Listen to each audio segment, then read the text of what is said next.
That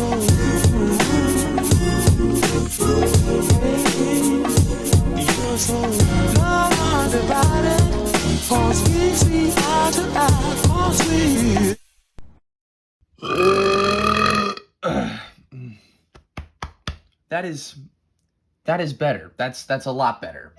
Ladies and gentlemen, welcome back to the channel. So, as some of you guys may remember, last Saturday was my birthday, and we already got the video of the really big Trackmaster unboxing and saving that collection out of the way. That wasn't all I just so happened to get for the entire collection, though. As we can see here, I also got the brand new Bachmann Gordon, and Emily too, but she's over on the train table. We'll talk about her another day. Yes, this, ladies and gentlemen, is the newest version of Bachmann Gordon. It's the Grumpy Gordon, which I'm not sure why they don't have it put here on the top like they do with Diesel, which is a little bit weird, but here he is. There we can see his grumpy face towards the front. Okay, ladies and gentlemen, shoot, I am excited. Okay, so honestly, right off the bat, it doesn't seem like much has changed. It seems pretty stock standard, but oh, there's a better look at that face. Yeah, that is an instant improvement. Good job, Bachmann. Thank you so freaking much. All right, let's pop this guy out of here so we can actually get a closer look at him. There's the engine. There's the tender. You know, looking at it, it also seems this thing has a matte clear coat. That's kind of interesting. It's dulled out a little bit. It's not the normal shiny blue it is. This is a lot more dull or realistic looking. That's kind of interesting. And let's take a look at the face too. Oh my lord, Bachmann, what have you, where has this been? What? Okay, I'm just gonna cut the act. Yeah, this is a custom. I put it back in the box. You probably have known that since the beginning. My bad. All right, so this, ladies and gentlemen, is basically a well, as you can see, stock standard Gordon, save for the face and I guess finish. I did add a matte clear coat just to complete everything. But besides that, this thing is stock standard, and well, there is partially a reason for that. Well, one, I haven't really had the time to too much else, and two, I kind of wanted to do a different style review, something that was, you know, something that's not really as biased, just straight up tells you what you get when you get this model train. Since I feel like when people talk about Bachmann or their Thomas range in specific, there's either a lot of biased hate, maybe a lot of biased appreciation. We're not going to do any of that in this video. This is just going to be straight up, what do you get if you want an accurate Gordon model? What does the Bachmann Gordon provide to you for that? And I guess, what could Bachmann do to make it easier for us, at least at this rate? So here's a look at the classic Bachmann Gordon face. Now, I'm not gonna lie, this is really not that bad of a face. It's not the most accurate, I'm not gonna lie. When I see this, I don't really think of Gordon, but it's comparatively, when you think of like maybe Percy's face, or even Thomas's, it's really not that bad. It's still, I mean, when it's on Gordon, I guess it's still, I don't know. I have mixed feelings about this face here. This face here was printed and sent to me by Trainstorm, and what I did was I basically hollowed out the entire backside, so the moving eyes function on Gordon still completely works. That is completely intact. These eyes move left to right, and he now also has an accurate face. And I just, look how much of an improvement that alone is that quickly. I mean, say what you want about the molded handrails and the, you know, windows not being cut out at the front.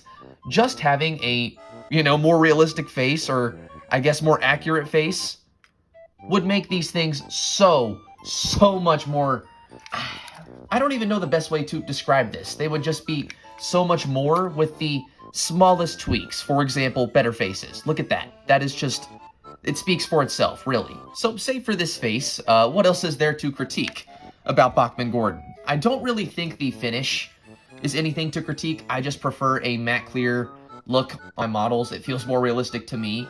That is just me. That was just me kind of memeing around. That aside, I mean, the tender is, it's very small. If you want a more accurate tender, you're going to have to do quite a bit of scratch building. You know, I'm pretty sure you're going to have to rebuild the entire back, basically. And proportion-wise, there are a few things about Gordon that could be better, I guess. Like, what is wrong with these lamp irons? Why are they so large? That's probably the one thing that makes me the most upset about this model. Why are they so huge? If you look at Thomas, Percy, any of the other engines. They are not like that. But Gordon has these sausages on the front of his running board. That's... God damn it. But I mean, realistically, that aside, if you're really just looking for a decent Gordon model that looks realistic or looks like Gordon and you don't have to do much to it, there you go. The Bachmann Gordon it's that. If you want something that's spot on accurate, you're going to have to do quite a bit. Again, you're going to have to scratch build this tender. You might want to just go ahead and 3D print a new body at that rate. But I mean, if you're doing anything like I'm doing and just looking for a TV-esque model of Gordon that's not too hard to make and reliable when it's running, there you go. And, you know, making faces that fit on this mechanism with the moving eyes is not as hard as I thought it'd be. Again, I just had to Dremel out the entire backside of the face itself, and it fit right on top. It's now, I'm pretty sure it's blue tack. It might be blue tacked or black tack. One of the tacked onto the front, so it can be pulled off if I ever make another emotion. Don't know if I'm gonna do that though. Burned myself with the Dremel, that sucked. I mean, that aside, it's a nice model. They've got the colors right here on the tender. I do feel like it's, again, kind of small, and maybe that's just because the axle boxes feel a little weird, but I mean, that might be just me. The 4 is printed pretty nicely. This lining is done very well. I should also note I normally do a clear coat of a matte clear just because it protects this lining. This stuff rubs off so easily. Matte clear or gloss clear, whatever clear coat will help that from happening. There's also an open cab inside of here on the back of Gordon, and that's something else I appreciate. If you do want to add a back head, detail this thing out, put some figures in there, it's not going to be hard to do. And the lining on him, just like the tender, is phenomenal. There's one critique I have that really annoys me, and it's this thing here. This constantly catches the piston, and as you can see, it's already rubbed off a little bit there. I bet it has on the other side too. Yep, it has rubbed off on the pistons, and that is super annoying whenever you pick this thing up. It is almost a guarantee this front bogey will catch on those pistons. Pretty quickly, you'll mess up that lining. But, I don't really know how they could change that, besides maybe making it fall a little further. But even that might throw off balance, or... I don't know. That's just that's a menial thing. Maybe just pick it up in a better way. Make sure you hold the front bogey when you do it. Yeah, this review is a lot more unhinged. I'm kind of just going off the rails and talking about whatever comes to mind.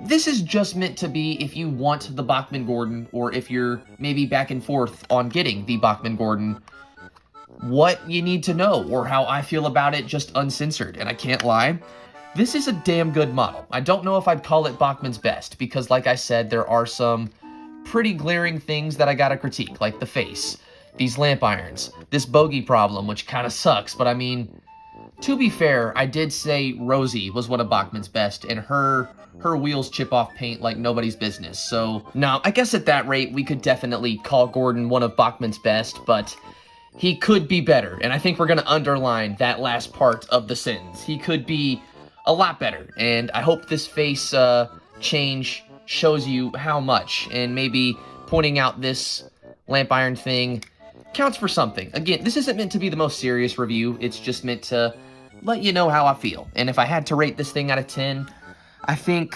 a solid 7 would do it. Pretty solid. Maybe, maybe even a 6.5 if I'm being completely and totally... Running-wise, he is damn good. I've never had a Bachmann Gordon that does not run phenomenally well. So, I think 7's pretty fair. It's just aesthetic-wise. If you do want that super accurate look, good luck, buddy. You got some work to do. But this has been a look at my almost stock standard, slightly improved Bachmann Gordon. Let me show you how he runs now, and from there, let you guys make up your own minds. But hopefully this video has counted for a little something. And hopefully not too long from now, we'll be taking a look at her as well, since, like I said, she has been sitting brand new in box, as you can see, not really messed with her face or anything, on the table. I wanted to focus on Gordon first, since Emily is still a surprise to me. I don't really know what I'm gonna do with her, but Gordon, on the other hand, there's always something you can do with Gordon, and unfortunately with Bachmann Gordon, just maybe something you could do to improve it. But enough talking about that. Let's get to the train table.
that was a good save right there. That was a tremendous fucking save.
Either subscribe, donate, or get the fuck out.